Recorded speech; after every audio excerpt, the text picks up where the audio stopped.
My mother-in-law dyed and straightened my mixed daughter's hair, so I blasted her on social media. My mother-in-law never seemed thrilled about her son marrying a black woman, but I guess she has never been straight up nasty to me. However, every time I see her, she commits microaggressions against me. For example, the first time I ever met her, she touched my curly hair and said she liked my wild look. I was offended, and I asked her to please not to touch my hair. All she said was, "But you must be used to it since you're okay wearing your hair like this." And touched it again. My husband, who was still my boyfriend at the time, understood my concerns after I told him how it made me feel. He told me that he had a talk with his mom about respecting my personal space, and after that, we only saw her on special occasions since we had such a poor first impression. My husband and his mom were never super close growing up, so it wasn't an issue when we didn't see her regularly during our relationship. Yet the times I did see his mom, like during the holidays, she would always manage to make a weird comment about my race or my hair. She made several passive-aggressive comments and once even asked me why I had never tried to tame my hair since I would be such a pretty girl if I had straight hair and that my natural hair was such a shame.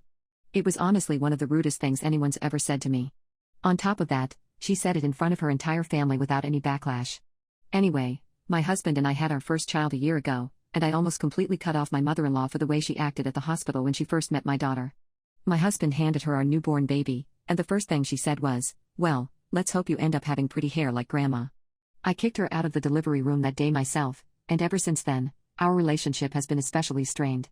I only recently started trying to tolerate her more. Last week I allowed her to babysit our daughter since the very first time she was born. It has proved to be one of the harshest mistakes I've ever made in my life, and I will always regret trusting this woman with my child. My husband and I had been working extra hard recently, so we wanted to take a day trip, nothing overnight, since I didn't feel ready to leave my daughter for that long. He convinced me to leave my daughter in the care of his mom, even though I had a bad feeling about it in my stomach the entire time we were dropping her off. I would do anything to go back in time and listen to my instincts, and it still breaks my heart to think about the condition that we picked my daughter up in. When we get back to my mother-in-law's that night, my jaw dropped when I laid eyes on my daughter. First of all, her eyes were swollen like she had been crying all day, and I was shocked to see that her hair had been dyed and straightened. It looked awful, and my daughter was clearly upset. I immediately started ripping into my mother-in-law, asking what the hell she had done to my child. She just kept telling me to calm down and insisted this was a much cleaner look for my daughter. She said she had taken my daughter to a professional salon to get her hair dyed and keratin treated. She had dyed her hair a horrendous shade of platinum blonde, and the keratin didn't mix well at all with my daughter's hair and it left it with this crunchy wavy texture that felt atrocious. Apparently my daughter had been forced to sit in the hairdresser's chair for almost 4 hours even though she was only a toddler. My daughter was so exhausted and she just kept touching her hair and crying in my arms. I told my husband that I was never letting his mother-in-law take care of our baby ever again, and then I never wanted to see her for as long as I lived before storming out of her house. My husband didn't follow me out, instead, he stayed inside and spoke with his mother.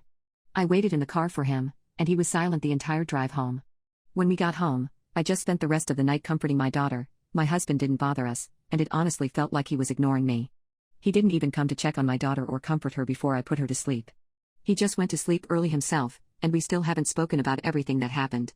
I took photos of my daughter's hair so I could post on a curly hair group and ask for help on how to fix the damage that the hairdresser had caused. I was still fuming, and I provided the full story without my mother-in-law's name in the description of my post. The comments were full of people appalled by her behavior, but I received so many helpful tips, and I'm going to start repairing my baby's hair this week after I buy some products. Tomorrow afternoon when he gets home from work, I will sit him down and talk to him about how serious his mom's actions were and how I wouldn't tolerate this type of treatment from her anymore. It was one thing to have disrespected me for our entire marriage, but altering my daughter's body like this without even checking with her parents was another level of madness that I wouldn't stand for.